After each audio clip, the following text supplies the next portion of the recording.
with Christianity and Catholicism. I mean, is there in your part a kind of an anti-clerical thing?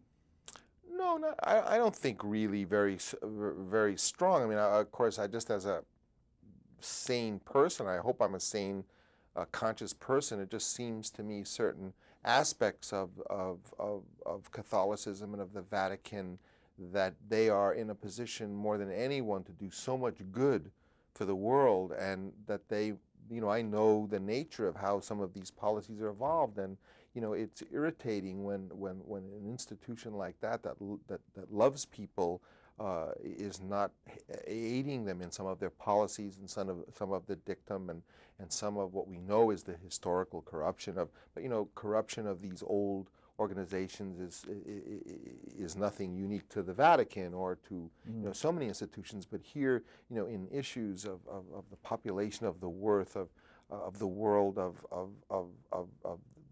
the really terrifying facts of the nature of the pandemic of AIDS, when the church can really save its people and comfort its people, and it makes you frustrated that these men and who are the leaders don't take put more Christ in Catholicism and less institutional power structure. The relationship in this movie between sex and death. I mean, it's not new, really. It goes way back. No, that's a unity, really. Sex and death, sex and life. These things are connected to one another, and they're mysteries. Nobody knows what they really are. So we are very interested intuitively. I think of Shakespeare's thing. I mean, a consummation devoutly to be wished. I mean, it's almost that feeling of sex and death are together. I mean, is Dracula an evil man? No, I couldn't make that sentence.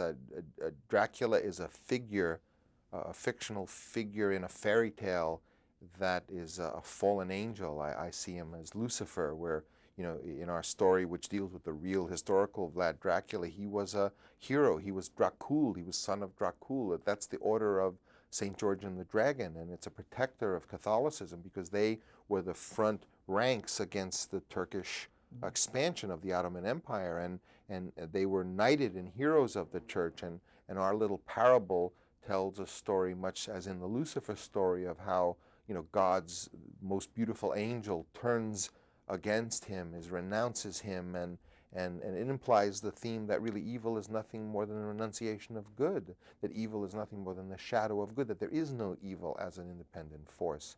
And that is a lot to learn, because if in fact the overriding powerful force is good, which I believe it is, then one has just to emulate it and copy it to live. And what does that mean? What is the most notable thing of God's force? He's creative, he's varied, he's beautiful. So we should be creative, we should be varied, we should do beauty, and then we'll be in harmony with God. Is Dracula in any way a creative force? Dracula is no. He is the antithesis of the creative force. He only can live to suck life from the living.